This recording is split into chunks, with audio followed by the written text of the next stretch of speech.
Pourquoi ça compte la partie photo dans un smartphone? Il vous suffit de voir toutes les annonces récentes de smartphones, on se rend compte que la photographie prend une place de plus en plus importante dans les annonces des produits phares. Eh bien la réponse, vous l'avez c'est vous qui apportez la propre réponse.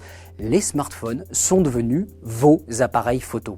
Tous les appareils photo de marque traditionnelles, Sony, Panasonic, Canon, Nikon, sont devenus des appareils pour les experts. Mais le grand public, c'est-à-dire vous, moi, n'importe qui, même les professionnels, eh bien cet appareil photo familial de tous les jours, c'est devenu le smartphone.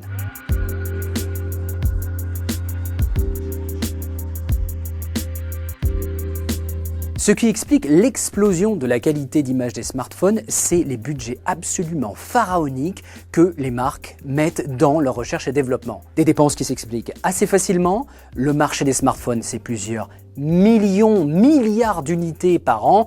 Le marché de la photo, c'est quelques millions au maximum. Qu'ont permis ces budgets ? Eh bien tout simplement de dépasser certaines des limites technologiques. Vous le savez, vous ouvrez un hybride à capteur plein format, vous vous retrouvez avec une énorme surface pour collecter de la lumière, vous avez des optiques bien chères. Et quand vous sortez le smartphone de votre poche, vous avez un tout petit capteur dans un format très plat. Qu'est-ce qu'imposent ces limites? Eh bien évidemment, premièrement, c'est la taille du capteur. Les capteurs sont beaucoup plus petits, les optiques sont pas aussi performantes et pourtant, quand on regarde les fleurons d'Apple, Samsung, Huawei, on se rend compte que la qualité d'image est largement suffisante, parfois même pour de très beaux tirages. Alors les constructeurs ont mis de l'argent dans tous les composants de la chaîne numérique. Ils ont mis de l'argent pour développer des capteurs absolument phénoménaux. Si vous regardez du côté de Samsung, on a des capteurs qui dépassent les 100 mégapixels. Si vous regardez du côté de Huawei, on se retrouve avec des smartphones qui ont jusqu'à 5 modules caméra, oui, 5 optiques intégrées dans un smartphone, c'est plutôt pas mal. Et si vous regardez du côté d'Apple, Qualcomm et les autres, on se rend compte que la partie qui est en charge de l'image est désormais un processeur haute performance, rien que dédié à avaler des pixels. Toutes ces innovations ont permis les constructeurs de disposer d'un gradient de terminaux, les plus simples n'embarquant qu'un seul module caméra, les fleurons embarquant jusqu'à 5 modules, comme je vous ai dit. Et bien évidemment, ça va être autant une histoire de besoin que de budget pour choisir son appareil. Mais avant de choisir le bon terminal, eh bien d'abord, il va falloir se pencher sur nos tests.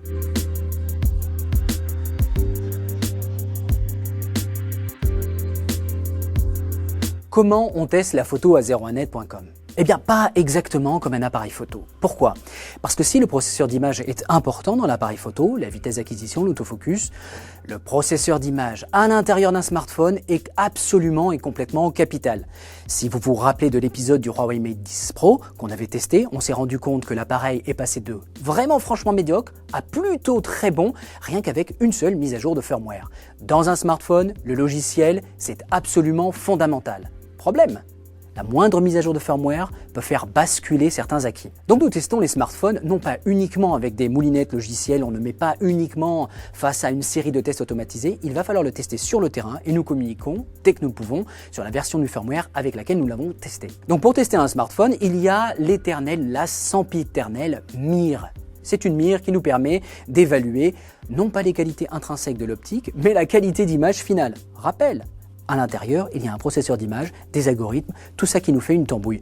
On ne juge jamais de la qualité intrinsèque des composants, mais bien de l'ensemble du terminal. Cette mire, elle nous permet de déceler quoi? Primo, elle nous permet de voir les éventuels défauts d'homogénéité d'image. Cela veut dire quoi?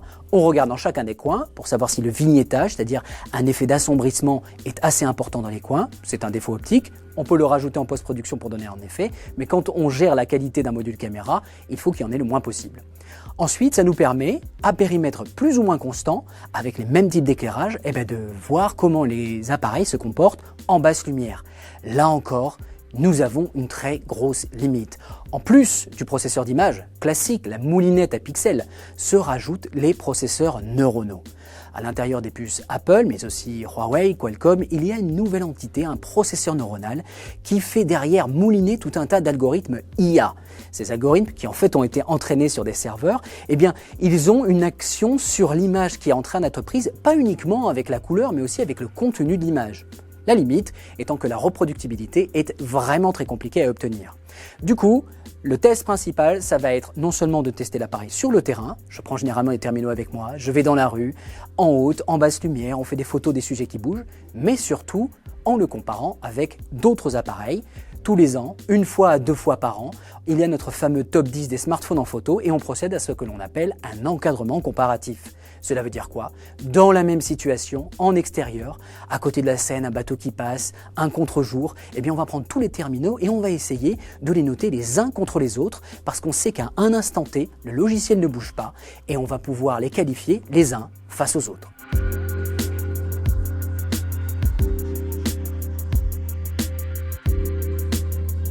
Comment choisir la partie photo de son smartphone? En fait, comment choisir son smartphone en fonction de la partie photo? Eh bien, je suis au regret de vous dire qu'en lisant la fiche technique, ça n'est pas évident. Le premier piège dans lequel on risque de tomber, c'est le sempiternel mégapixel. On l'a vu, chez Samsung et chez Sony, on a des capteurs qui désormais affichent 48, 64, voire 108 mégapixels. On vous arrête de suite, ça ne veut potentiellement rien dire. Il existe différents capteurs 48 mégapixels par exemple.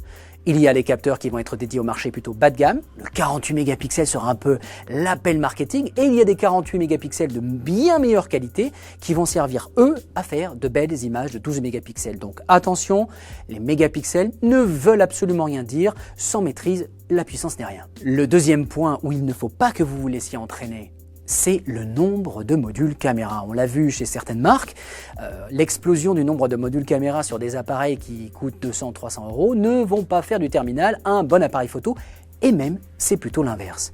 À chaque fois qu'un constructeur intègre un module caméra, il faut qu'il le fasse correctement. Non seulement il va falloir qu'il soit géré parfaitement par le processeur d'image, il va falloir calculer le coût d'intégration de tous ces modules caméra, les faire fonctionner de concert, bref. Plus il y a de modules caméra, plus la palette optique est grande, mais il y a intérêt que les éléments soient de grande qualité parce que sinon ça ne sert à rien. Ne vous laissez pas berner. Si vous voyez un smartphone à 200 € avec 12 modules caméra, c'est sans doute uniquement du marketing et des composants de très mauvaise qualité. Donc, quand vous allez choisir un smartphone pour la photo, si vous êtes un photographe du dimanche qui a juste besoin d'un appareil photo qui fait bien le job, les Google Pixel par exemple ont beau n'intégrer qu'un ou deux modules, ils le font très bien et ils peuvent suffire. C'est un peu la même chose du côté des iPhones d'entrée de gamme. La partition photo n'est pas légendaire d'un point de vue du nombre de modules caméra. Par contre, on a un très bon grand angle et ça suffit pour le commun des mortels. Si vous êtes un mordu de photographie, alors attention, lisez les tests, regardez surtout les couvertures angulaires et regardez votre pratique de la photo. Certains terminaux embarquent par exemple d'excellents ultra grand angle, mais les téléobjectifs sont médiocres. C'est pas très grave si vous faites de la photo d'architecture, de la photo de rue, un peu de la photo de paysage en général. Si par exemple vous êtes très tourné vers le portrait, si vous aimez faire des gros plans de détails, alors là, le téléobjectif va être capital. Et si vous aimez absolument tout faire, avoir un excellent ultra grand angle, un très bon module grand angle et un super téléobjectif, il va falloir passer à la caisse.